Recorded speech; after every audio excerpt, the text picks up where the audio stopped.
इकडच्या गाईडने सांगितलेले आहे। अशा या अवघड जागेतून कोकणातून लोक वरती यायची।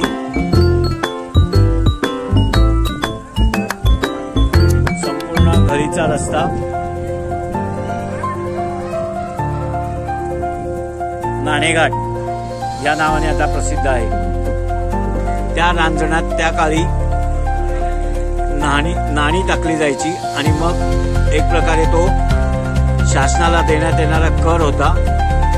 पुढे गेल्यावर मी तुम्हाला ते रांजण दाखवतो की ज्याच्यात नाणी टाकली जायची। ही सगळी आमची द पुणे फोटोग्राफर व्हिडिओग्राफर असोसिएशनचे सगळे आम्ही फोटोग्राफर आहोत जे आज नाणेघाटात फोटोग्राफीसाठी व्हिजिटला आलेले आहेत।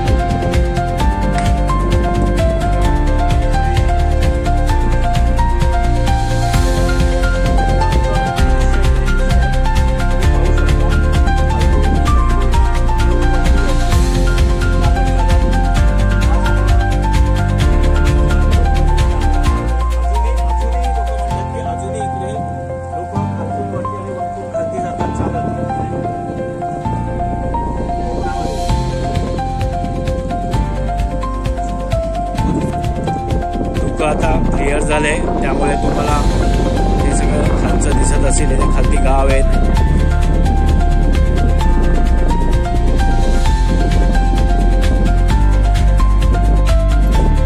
हे ते रांजण आहे, पुढे दाखवतो तुम्हाला।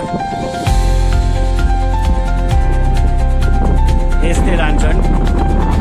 या रांजणात नाणी टाकली जायची एक प्रकारचे राजाला कर देण्यासाठी। आणि हा तो कोकणात जाणारा संपूर्ण रस्ता ज्याला आता नाणेघाट म्हणून हा प्रसिद्ध आहे। संपूर्ण धुकं पसरलेलं आहे आता। अत्यंत सुंदर वातावरण। शेकडोच्या संख्येने आज इथे लोक येतात, एन्जॉय करतात।